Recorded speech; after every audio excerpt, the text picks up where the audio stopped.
Aujourd'hui, j'aimerais partager quelque chose auquel vous pourriez réfléchir avec le sermon intitulé « Qui est le vrai peuple de Dieu ?» De nos jours, les gens supposent que le simple fait d'aller à l'église fait d'eux le vrai peuple de Dieu. Cependant, la Bible indique qui est vraiment le peuple élu de Dieu. Aujourd'hui, réfléchissons à cette question. J'espère qu'aujourd'hui sera un temps béni, où nous pourrons glorifier, remercier et louer davantage Dieu Elohim, notre Père Céleste et notre Mère Céleste qui nous ont donné la vérité et nous ont permis de devenir leurs véritables enfants et leur peuple fidèle.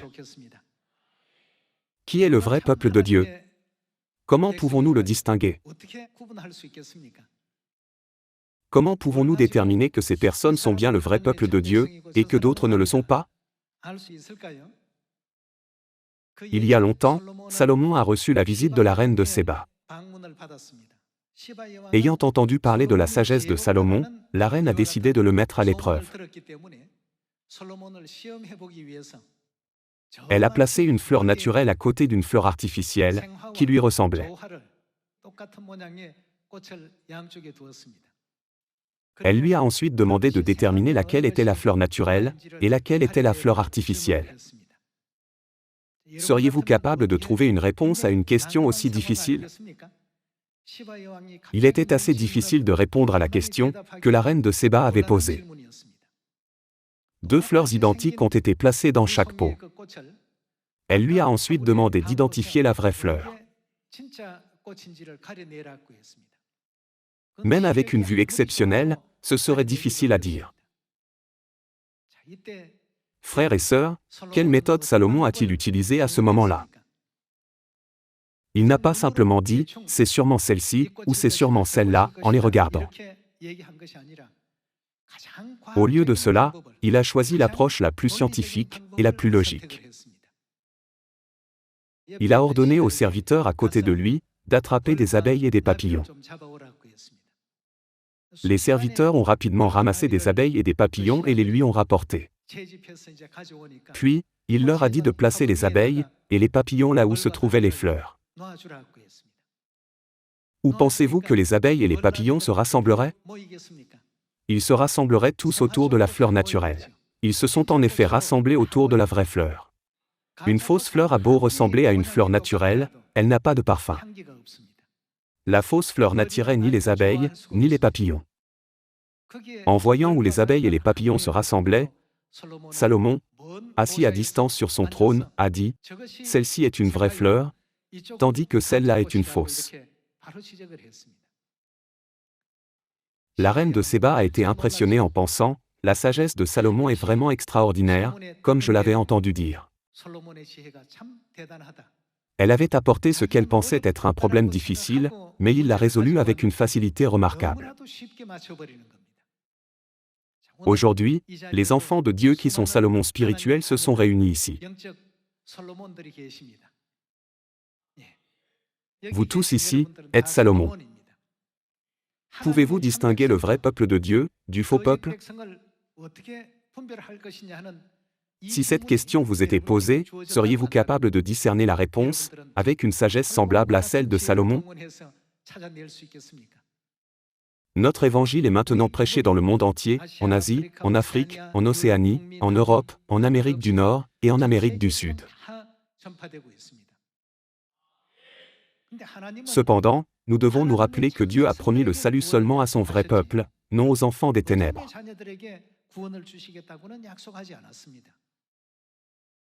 Alors, ne devrions-nous pas savoir si nous sommes le vrai peuple de Dieu ou non?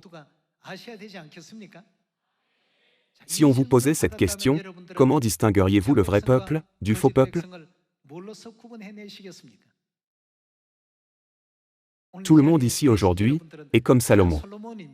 Comment pouvons-nous distinguer le vrai peuple du faux peuple? Aujourd'hui, prenons le temps de réfléchir ensemble à cette question. Il y a des fêtes nationales en Corée, n'est-ce pas? Quel jour est le 15 août?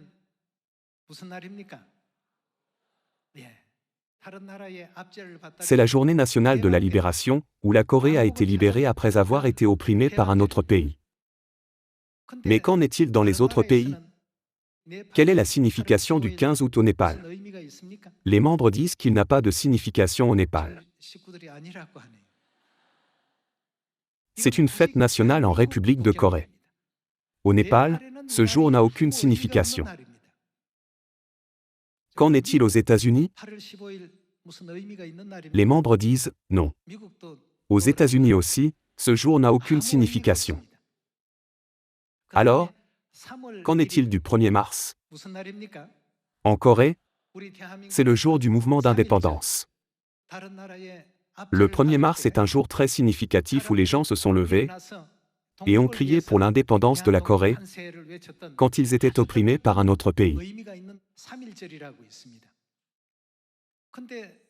Cependant, le 1er mars a-t-il une signification particulière au Pérou? Les membres disent non. Le 1er mars n'a de signification et d'importance que pour le peuple coréen. Dans les autres pays, c'est un jour ordinaire sans signification particulière. Frères et sœurs, vous rapprochez-vous de la réponse? Examinons encore une chose. Le 4 juillet est un jour ordinaire en Corée. Cependant, aux États-Unis, le 4 juillet est un jour très important, n'est-ce pas? C'est le jour de l'indépendance. Les États-Unis sont le seul pays où le 4 juillet a une signification particulière. Dans les autres pays, ce jour n'a pas beaucoup de signification. De même, dans le royaume de Dieu, certains jours n'ont de signification spirituelle que pour le peuple de Dieu. À cet égard, que dit la Bible au sujet de notre citoyenneté? Ouvrons Philippiens chapitre 3 et distinguons le vrai peuple du faux peuple.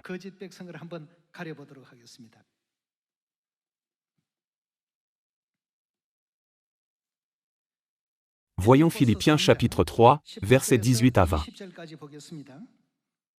Car il en est plusieurs qui marchent en ennemis de la croix de Christ. Je vous en ai souvent parlé, et j'en parle maintenant encore en pleurant. Leur fin sera la perdition, ils ont pour Dieu leur ventre, ils mettent leur gloire dans ce qui fait leur honte, ils ne pensent qu'aux choses de la terre. Mais nous sommes citoyens d'où? Des cieux. En d'autres termes, puisque nous sommes citoyens des cieux, le royaume des cieux n'est-il pas notre nation? Alors, y a-t-il des fêtes nationales au ciel ou non? Oui, il y a des fêtes nationales au ciel. Y a-t-il une fête nationale qui commémore le pouvoir du Créateur? Oui, c'est le jour du sabbat. Il y a aussi la Pâque, le jour pour commémorer le pouvoir du Rédempteur.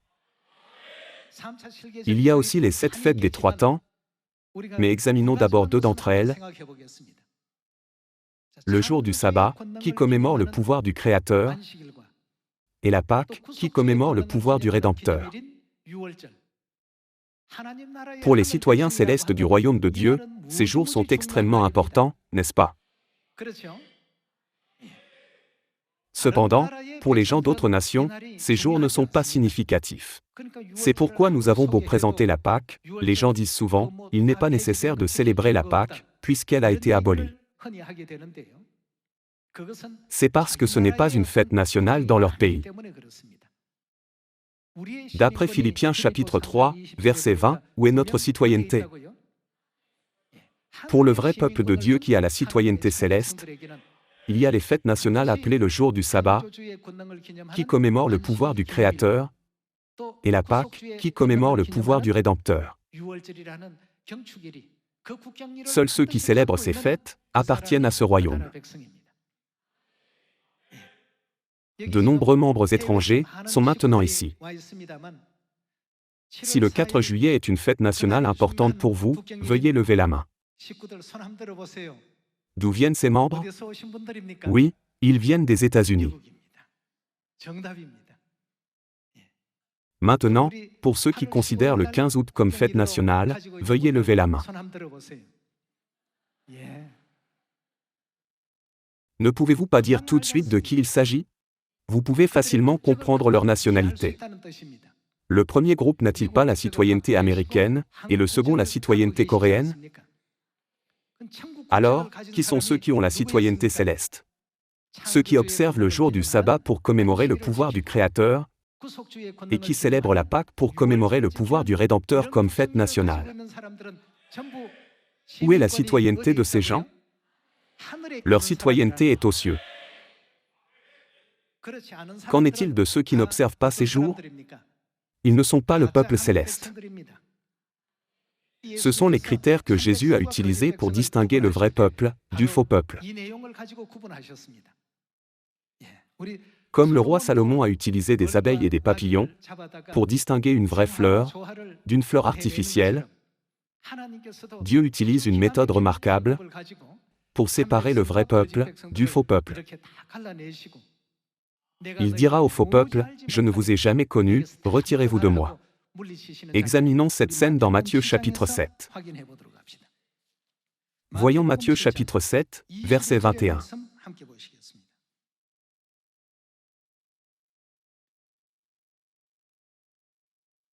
Dans le chapitre 7, verset 21, Jésus dit, « Ceux qui me disent, Seigneur, Seigneur, n'entreront pas tous dans le royaume des cieux, mais seulement celui qui fait la volonté de mon Père qui est dans les cieux. » Si nous ne pouvons pas entrer dans le royaume des cieux, bien que nous croyions en Dieu, notre foi est totalement futile et vaine. Quelle tristesse de croire en Dieu et de ne pas pouvoir entrer dans le royaume des cieux. Ainsi, en réfléchissant à cette scène aujourd'hui, nous devons clairement comprendre que la loi de Dieu sert de mesure cruciale pour déterminer le destin d'une personne au ciel ou en enfer. Avec cette réalisation, veillons tous à suivre le chemin de la foi de manière appropriée. Continuons avec le verset 22. Plusieurs me diront en ce jour-là, « Seigneur, Seigneur, n'avons-nous pas prophétisé par ton nom? N'avons-nous pas chassé des démons par ton nom? Et n'avons-nous pas fait beaucoup de miracles par ton nom? » Alors je leur dirai ouvertement, « Je ne vous ai jamais connu, retirez-vous de moi. » À qui Jésus a-t-il dit de se retirer de lui? Vous qui commettez l'iniquité. Jésus réside dans le royaume des cieux.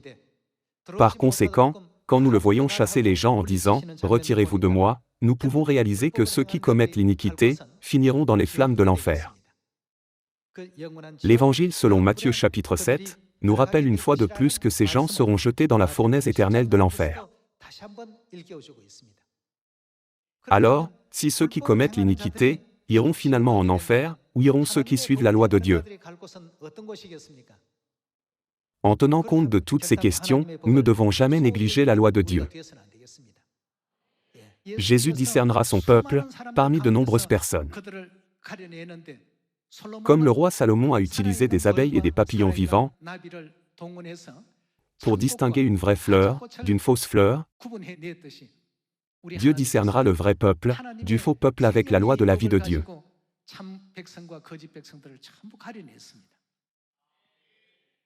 Dieu dira, ceux qui observent le jour du sabbat, qui commémorent le pouvoir du Créateur, se tiennent de ce côté. Alors, seul le peuple de Dieu se rassemblera de ce côté. Le faux peuple se rassemblera là où le culte du dimanche est observé. Frères et sœurs, ne pouvez-vous pas discerner qui ils sont? C'est ainsi que Dieu distingue le vrai peuple du faux peuple. Dieu dira également, ceux qui célèbrent la Pâque, qui commémorent le pouvoir du Rédempteur, se rassemblent de ce côté-ci, et ceux qui ne célèbrent pas la Pâque, de ce côté-là. Seul le peuple de Dieu se rassemblera de ce côté-ci. De cette manière, que fera Dieu de ceux qui commettent l'iniquité? Il dira, « Retirez-vous de moi » et les chassera tous. Frères et sœurs, selon Michée chapitre 4, qui viendra à Sion dans les derniers jours? Le Christ An Sangron est venu sur cette terre et a enseigné à ses enfants les fêtes nationales célestes. Les connaissiez-vous? Les connaissais-je? Je ne les connaissais pas, vous non plus. Qui connaît les fêtes nationales célestes? Seul Dieu, celui qui est venu du ciel, les connaît. Dieu le Père et Dieu la Mère nous ont donné la règle du jour du sabbat, et la loi de la vie de la Pâque. Ainsi, ce jour de sabbat est vraiment précieux pour nous. Quel jour est aujourd'hui, le jour du sabbat, dans le monde? Ce n'est qu'un jour ordinaire, un week-end ordinaire. Mais pour nous, quel type de jour s'agit-il? Comment Dieu a-t-il désigné ce jour? Dieu l'a sanctifié. Nous devons comprendre à qui s'applique ce jour. Ce jour s'applique exclusivement au vrai peuple de Dieu et jamais à ceux qui ne le sont pas. Pour eux, ce n'est qu'un autre jour ordinaire. Par ce jour, Dieu a distingué son vrai peuple de ceux qui ne le sont pas. Qui nous a révélé la nouvelle alliance, nous a accordé la Pâque et a établi le jour du sabbat. Qui nous a enseigné les 7 fêtes des 3 temps. Qui nous a permis de retourner à Sion, où nous pouvons rendre gloire et louange à Dieu et être fermement reconnus comme citoyens célestes. Qui a ouvert le chemin pour que nous retournions dans notre patrie céleste, le royaume éternel des cieux.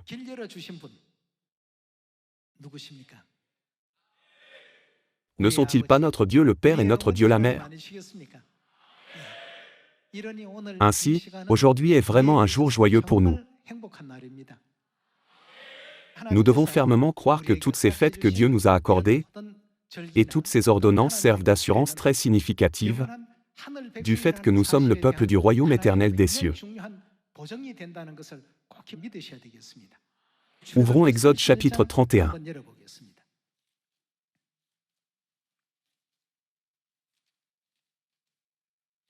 Exode chapitre 31, verset 13.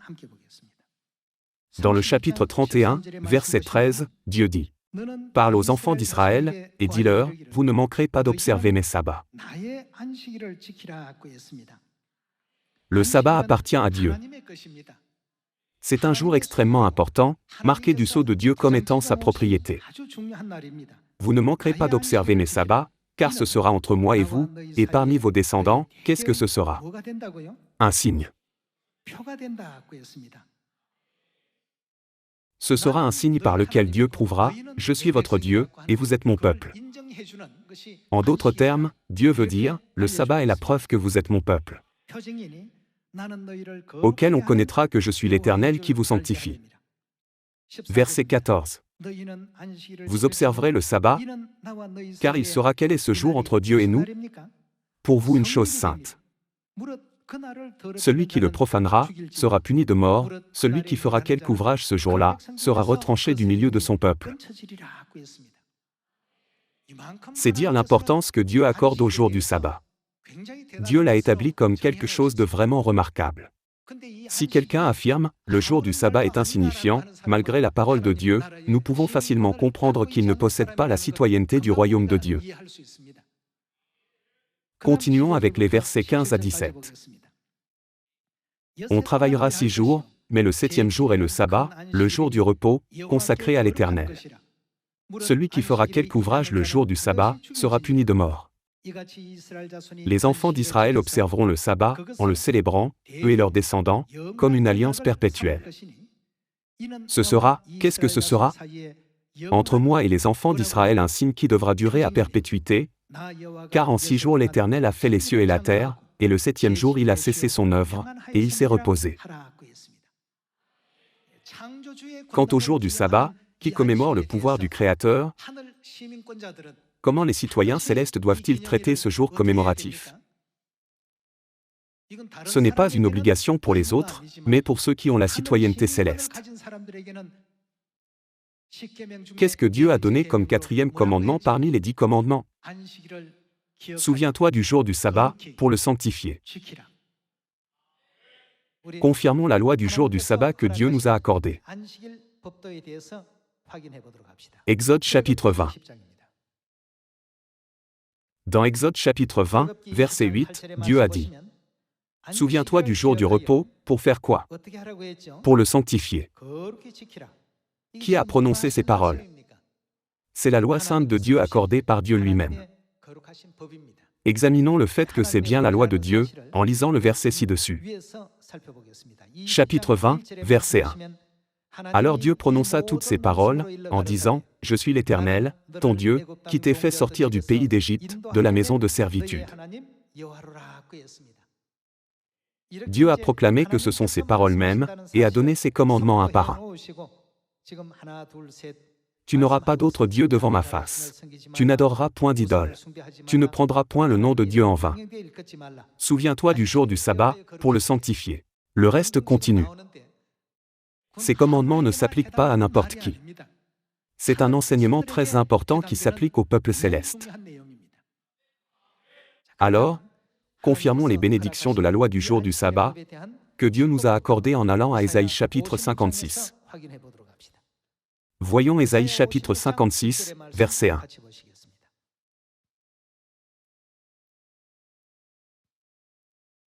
Chapitre 56, verset 1.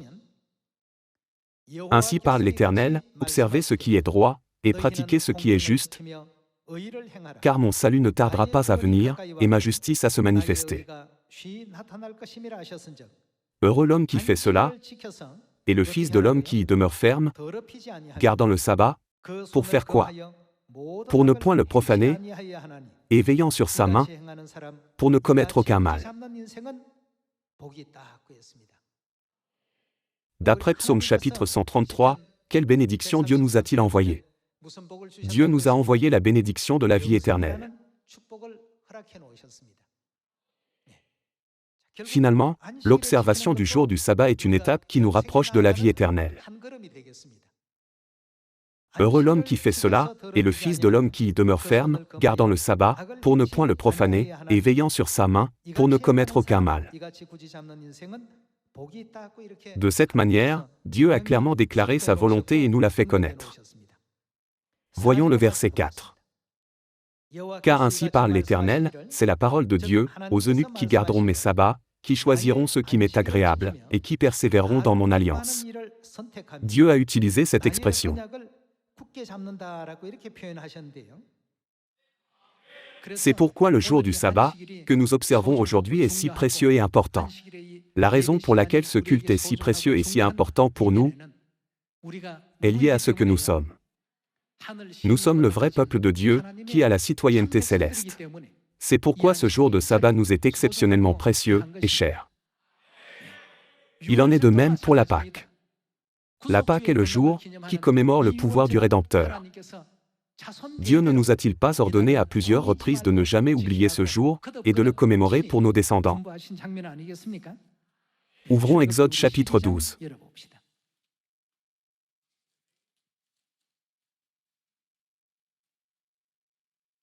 Voyons la parole de Dieu dans Exode chapitre 12, verset 11.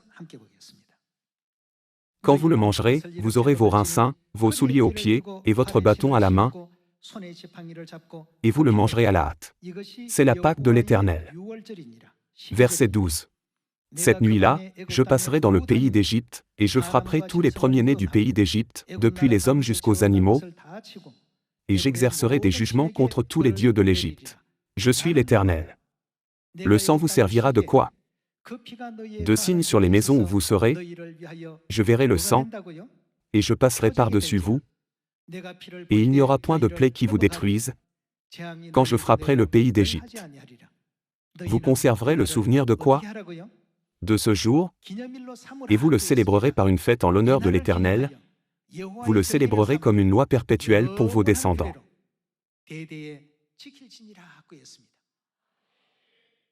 Quel est le pays dont les habitants considèrent la Pâque comme un jour commémoratif indispensable et la célèbrent? Ils sont le peuple du royaume des cieux. S'il y a des gens qui se souviennent du jour du sabbat et le sanctifient, à quel pays appartiennent ces gens? Quand j'ai demandé, veuillez lever la main si vous venez du pays, qui célèbre le 4 juillet comme jour de l'indépendance, les membres américains ont levé la main. Quand j'ai demandé, veuillez lever la main, si vous célébrez la journée nationale de la libération le 15 août, les membres coréens ont levé la main. Veuillez lever la main si vous célébrez la Pâque, comme un jour commémoratif du Rédempteur. Qui êtes-vous, vous qui avez levé la main? Vous êtes le peuple céleste. Comme il est écrit dans Philippiens chapitre 3, verset 20, où est notre citoyenneté? Nous sommes citoyens des cieux. Nous sommes le vrai peuple de Dieu. Qui nous a donné les qualifications nécessaires pour devenir le vrai peuple du royaume des cieux? Dans Michée chapitre 4, il est écrit, dans la suite des temps, il nous enseignera ses voies. Si nous n'avions pas reçu ces enseignements, aurions-nous été qualifiés de peuple céleste? Nous aurions tout perdu. L'Esprit et l'Épouse sont venus sur cette terre, en nous conduisant tous dans la Sion de la vérité. À Sion, il nous enseigne tout ce qui concerne le ciel. Les gens qui appartiennent à cette terre ne savent jamais qu'il existe de telles fêtes nationales célestes. Ils ne savent pas qu'il y a une fête nationale appelée la Pâque, qui commémore le pouvoir du Rédempteur, ou le jour du sabbat, qui commémore le pouvoir du Créateur. Ainsi, comment peuvent-ils connaître la fête des pains sans levain, la fête des prémices, ou les autres fêtes que Dieu nous a accordées? Dieu Elohim est venu sur cette terre dans les derniers jours, a rétabli nos qualifications en tant que peuple céleste, et nous a accordé la citoyenneté céleste, afin que nous puissions devenir les grands citoyens des cieux. En ce jour de sabbat béni, en demandant à tous les membres de notre famille céleste de rendre louange, gloire et grâce éternelle à Dieu le Père et à Dieu la Mère, j'aimerais conclure le sermon. Merci beaucoup.